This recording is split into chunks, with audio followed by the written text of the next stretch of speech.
ஒடிசா மாநிலம் பூரி ஜெகநாதர் கோவில் ரத யாத்திரையின் போது ஏற்பட்ட கடும் கூட்ட நெரிசலில் சிக்கி 600க்கும் மேற்பட்டோர் காயமடைந்துள்ள நிலையில் 9 பேரின் நிலைமை கவலைக்கிடமாக உள்ளதாக தகவல் வெளியாகியுள்ளது.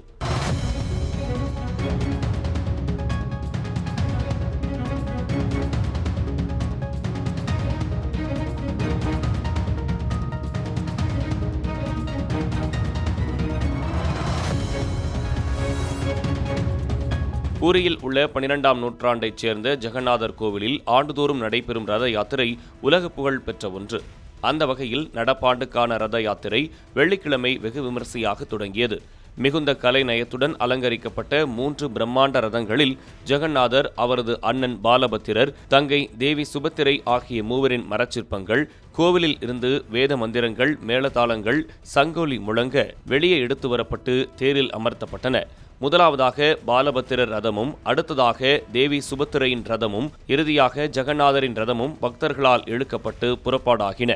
இந்த நிகழ்வில் இந்தியா மட்டுமின்றி உலகின் பல்வேறு பகுதிகளில் இருந்தும் லட்சக்கணக்கான பக்தர்கள் கலந்து கொண்டு ரதத்தை இழுத்தனர். 9 நாட்கள் நடைபெறும் இந்த திருவிழாவை காண ஸ்ரீ குந்திச்சா கோவிலில் பக்தர்கள் கூட்டம் கூட்டமாக கூடியுள்ளனர். ஜெகநாதர் உள்பட 3 ரதங்களும் பிரதான கோவிலில் இருந்து புறப்பட்டு 3 கிலோமீட்டர் தொலைவில் உள்ள ஸ்ரீ குந்திச்சா கோவில் வரை இழுக்கப்படும்.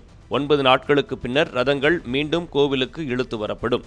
இந்நிலையில் வண்ணமயமாக அலங்கரிக்கப்பட்ட 3 தேர்களும் பூரி நகரின் நீண்ட வீதிகளில் அசைந்தாடி சென்றதை லட்சக்கணக்கான பக்தர்கள் தரிசித்தனர். அப்போது யாரும் எதிர்பாராத வகையில் பாலபத்திரரின் தேரில் உள்ள புனித கயிறை இழுக்க பக்தர்கள் முண்டியடித்ததால் பெரும் கூட்ட நெரிசல் ஏற்பட்டது.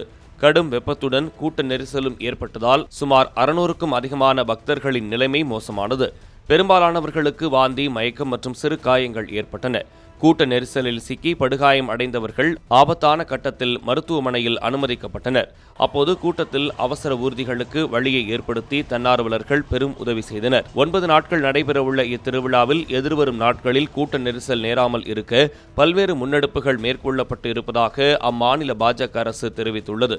இதுகுறித்து பேசிய ஒடிசா அமைச்சர் முகேஷ் மகாலிங், கூட்ட நெரிசலில் அதிக வெப்பம் காரணமாக மூச்சு திணறல் ஏற்பட்டு பக்தர்கள் சிலர் மயங்கி விழுந்ததாகவும், மீட்புக் குழுவினர் அவர்களை உடனடியாக மருத்துவமனைக்கு அழைத்துச் சென்ற நிலையில் நெரிசலில் படுகாயம் அடைந்தவர்களுக்கு உரிய சிகிச்சை வழங்கப்படுவதை உறுதி செய்யவே நான் இங்கு இருப்பதாகவும் கூறினார். இதனிடையே கூட்ட நெரிசலால் ரத யாத்திரை முன்கூட்டியே நிறுத்தப்பட்டது. காலையில் மீண்டும் யாத்திரை தொடங்கும் என அறிவிக்கப்பட்ட நிலையில் காவல்துறையினரின் கடுமையான கட்டுப்பாட்டு பணிக்கு நடுவில் சனிக்கிழமை முற்பகல் 11 மணிக்கு ரத யாத்திரை மீண்டும் தொடங்கியது. லட்சக்கணக்கான பக்தர்களும் பல்வேறு அரசியல் தலைவர்களும் இந்த சிறப்பு வாய்ந்த நிகழ்ச்சியில் கலந்து கொண்டுள்ளதால் 10,000க்கும் மேற்பட்ட காவல்துறையினர் பலத்த பாதுகாப்பில் ஈடுபடுத்தப்பட்டுள்ளனர்.